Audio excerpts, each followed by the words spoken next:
This is important. Probably the signature development of the day is first CNN and then just about everybody reporting that, this is number 3, please, that the intelligence assessment, the initial intelligence assessment of the U.S. says that the U.S. did not significantly destroy, as President Trump and others in the administration have suggested, the nuclear sites. Now, a few caveats on here. And a reminder, of course, if you're watching on the two-way platform, please raise your hand if you want in on the conversation. And if you're watching on other platforms, don't raise your hand and don't put smack in the chat. Peace, love, and understanding. No time better than now. This is the U.S. intelligence agencies. There are many of them. They make different assessments. Whoever wanted this out has made themselves available to every news organization in the country. So CNN broke it, so they say exclusive, but New York Times, number 2, the Associated Press, pretty much everybody is now reporting. So there are people in the intelligence community who want you to know that President Trump's position is at best misleading, that it set the program back only a few months. And that's, of course, much different than decimation. Now, what's significant here?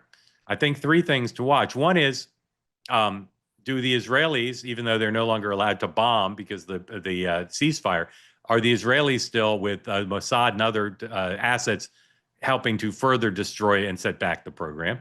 Number 2 is there going to be negotiations now?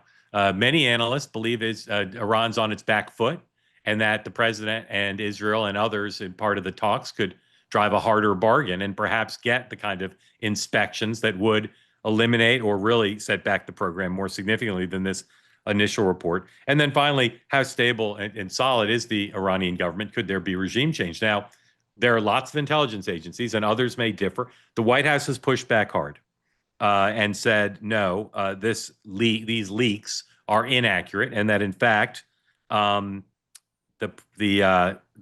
president's initial characterization was correct. Here's the president on Air Force One, number 7, please. The last thing on their minds is nuclear weapons.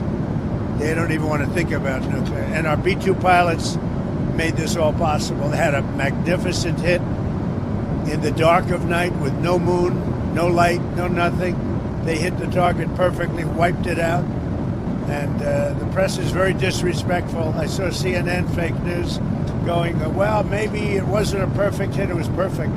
They said maybe it did destroy it. We agree it did destroy it, but maybe it could have destroyed it more. No, it couldn't have destroyed it more. Everyone hit. And it's very disrespectful to those great geniuses and patriots that flew those planes through tremendous danger. So CNN and MS-DNC are a disgrace.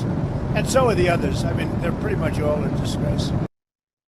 So Caroline Levitt, singing from the same hymnal as her boss, number 8, please, on social media, tweeted this. The report, the CNN story breaking the news that one intelligence agency says it only set Iran back a few months. This story was written by the same, quote, reporter who wrote the very first fake news story claiming the Hunter Biden laptop was disinformation. How did that work out for you? Again, it's now been matched by many others. It doesn't mean it's true.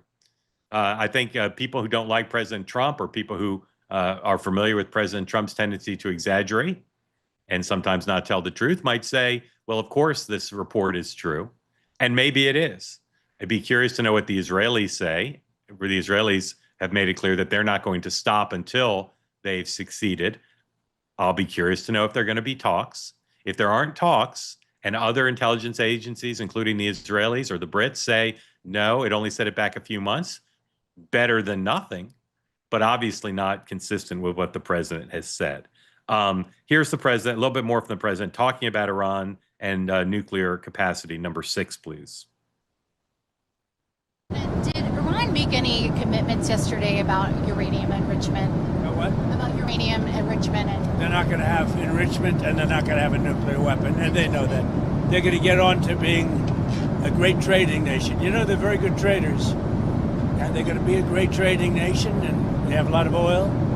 They're going to do well. They're not going to have a nuclear weapon. So did they The promise? last thing on Iran's mind right now is nuclear weapons. They say that something that's easy is like a walk in the park. Well, easier than a walk in the park, hit the subscribe button, be part of the two-way community, never miss an episode, be part of our conversations. Thank you for your service to America.